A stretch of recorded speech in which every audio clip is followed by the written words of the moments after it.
Selamat pagi anak-anak, salam berjumpa kembali pada pertemuan kali ini. Salam semangat untuk kita semua. Baik anak-anak, sebelum mengawali perjumpaan kita pada pagi hari ini, saya mengajak anak-anak sekalian untuk bersama-sama kita mengawali pembelajaran dengan doa pembuka. Marilah kita berdoa. Dalam nama Bapa dan Putra dan Roh Kudus. Amin. Ya Allah Bapa kami di dalam surga, terima kasih atas segala berkat dan perlindungan yang Engkau berikan kepada kami, sehingga kami selalu hidup dalam naungan kasih-Mu. Pada kesempatan ini ya Bapa, kami akan memulai pembelajaran. Kami ingin belajar bagaimana menjadi terang dan garam dunia. Kami menyadari hal itu tidak mudah bagi kami. Untuk itu ya Bapa, kami memohon Roh Kudus-Mu agar menguatkan kami untuk dapat menjadi terang dan garam dunia. Amin. Dalam nama Bapa dan Putra dan Roh Kudus. Amin. Materi yang akan kita bahas pada pertemuan kali ini yaitu hidup bersama yang dijiwai Roh Kudus. Dalam kehidupan bersama, setiap orang menginginkan kehidupan yang rukun, damai, aman, dan sejahtera. Namun, hal tersebut tidak senantiasa terjadi. Dalam kehidupan bersama, kadang terjadi konflik, baik dalam skala kecil maupun skala besar, bahkan sering menimbulkan korban jiwa.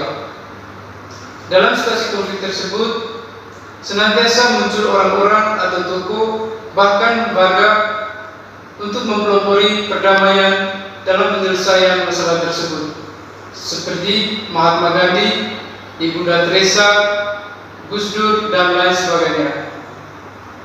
Dalam menyikapi hal tersebut, saya mengajak anak-anak sekalian untuk bersama-sama kita menyimak cerita berikut ini. Di desa Pekalongan terdapat 3 agama, yaitu agama Islam, agama Hindu, dan agama Katolik, di mana dalam kesehariannya mereka selalu hidup rukun bersama, bersaudara, dan sejahtera. Kerukunan dan kebersamaan tersebut tampak terlihat ketika mereka mengadakan kerja bakti bersama dalam membangun jalan. Hal lain yang mereka lakukan juga, di mana setelah Lebaran mereka melakukan silaturahmi bersama, bernyanyi bersama, bersalaman sebagai tanda memaaf-maafkan, bahkan mereka mengadakan acara makan bersama. Hal tersebut mereka lakukan dengan rasa persaudaraan yang tinggi.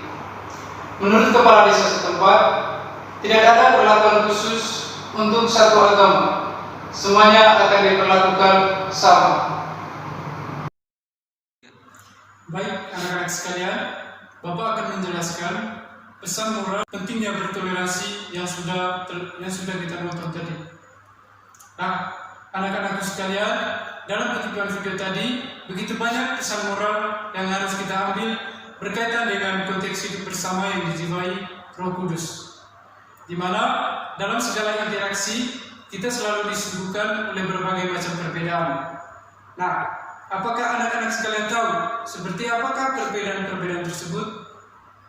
Perbedaan bukan hanya menyangkut satu aspek saja, melainkan berbagai macam aspek. Seperti ada perbedaan budaya, perbedaan ras, perbedaan agama, suku bangsa, etnis, dan masih banyak perbedaan-perbedaan yang lainnya.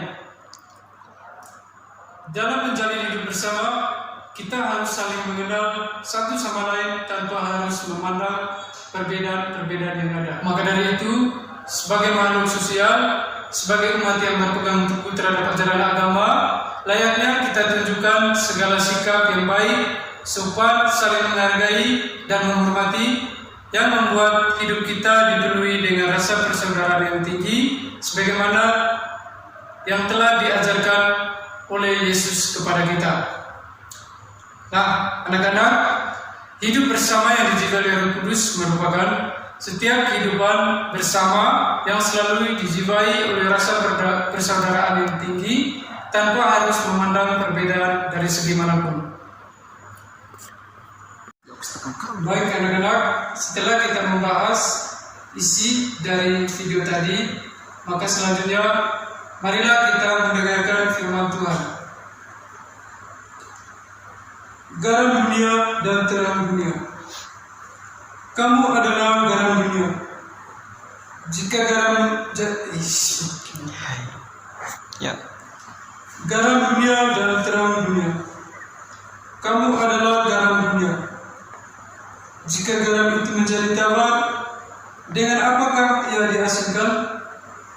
Tidak ada lagi gunanya selain dibuang dan diinjak orang. Kamu adalah terang dunia. Kota yang terletak di atas gunung tidak mungkin tersembunyi. Lagi pula, orang tidak menyalakan pelita lalu meletakkannya di bawah gantan, melainkan di atas kaki dia sehingga menerangi semua orang di dalam rumah itu. Demikianlah hendaknya terangmu bercahaya di depan orang, supaya mereka melihat perbuatanmu yang baik dan memuliakan Bapamu di surga. Yesus disalibkan. Ketika mereka sampai di tempat yang bernama Tengkorak, mereka menyalibkan Yesus di situ dan juga orang penjahat itu, yang satu di sebelah kanannya dan yang lain di sebelah kirinya. Yesus berkata, "Ya Bapa, ampunilah mereka, sebab mereka tidak tahu apa yang mereka perbuat." Dan mereka membuang undi untuk membagi-bagi pakaiannya. Orang banyak berdiri di situ dan melihat semuanya. Pemimpin-pemimpin mengejek dia, katanya, "Orang lain ia selamatkan. Biarlah sekarang ia menyelamatkan dirinya sendiri, jika ia adalah Mesias, orang yang dipilih Allah." Juga prajurit-prajurit mengolok-olokkan dia. Mereka menunjukkan anggur asam kepadanya dan berkata, "Jika engkau adalah raja orang Yahudi, selamatkanlah dirimu." Ada juga tulisan di atas kepalanya, "Inilah raja orang Yahudi." Seorang dari penjahat yang digantung itu menghujat dia, katanya, "Bukankah engkau adalah Kristus? Selamatkanlah dirimu dan kami." Demikianlah Injil Tuhan. Baik anak-anak, setelah kita mendengarkan kedua bacaan Injil tadi, selanjutnya ada beberapa poin penting atau pesan moral kepada kita yang tertuang dalam kedua bacaan tadi. Yang pertama, ketika dianiaya, dicemooh dan dihina, Yesus tidak marah, tidak membalas, bahkan Tuhan Yesus mendoakan mereka. Katanya, "Ya Bapa, ampunilah mereka, sebab mereka tidak tahu apa yang mereka perbuat." Nah, anak-anak, inilah salah satu contoh tindakan Yesus yang merupakan terang dunia. Tindakan Yesus tersebut memberi terang bagi mereka yang suka marah, suka dendam, membenci, dan membalas dendam yang sering dilakukan kebanyakan orang. Terus yang kedua, semasa hidupnya Yesus berkeliling memwartakan kasih Bapa dengan menyembuhkan orang sakit, mengampuni orang-orang yang berdosa, dan membuat mujizat-mujizat yang lain. Nah, anak-anak, tindakan Yesus itu membuat keadaan masyarakat yang selama ini tidak diperhatikan menjadi lebih baik. Itulah gambaran perwujudan ajaran Yesus mengenai garam dan terang dunia. Jadi, Tuhan Yesus telah melaksanakan apa yang Ia ajarkan. Yang ketiga, sebagai murid Yesus, kita diperintahkan untuk menjadi garam dan terang dunia. Sehubungan dengan itu, kita perlu turut ambil bagian dalam mengusahakan semampu kita untuk membangun keadaan masyarakat menjadi lebih baik dan memberi teladan akan perilaku kasih dan damai terhadap sesama. Nah, anak-anak, itulah kesimpulan dari kedua bacaan tadi.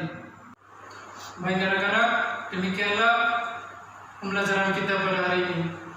Saya berharap semoga apa yang kita bahas pada hari ini, apa yang kita belajar dapat bermanfaat untuk kita semua. Anak-anak, sebelum kita pulang, marilah kita mengakhiri perjumpaan ini dengan doa penutup. Marilah kita berdoa. Dalam nama Bapa dan Putra dan Roh Kudus. Amin. Allah Bapa kami di dalam surga, terima kasih atas segala kasih firman-Mu yang telah Engkau curahkan kepada kami. Semoga apa yang kami dapat pada hari ini senantiasa merubah tutur kata dan perilaku kami ke arah yang positif. Ya Tuhan, kiranya Engkau membimbing dan melindungi kami sejak saat ini, esok, sepanjang segala masa. Amin. Dalam nama Bapa dan Putra dan Roh Kudus.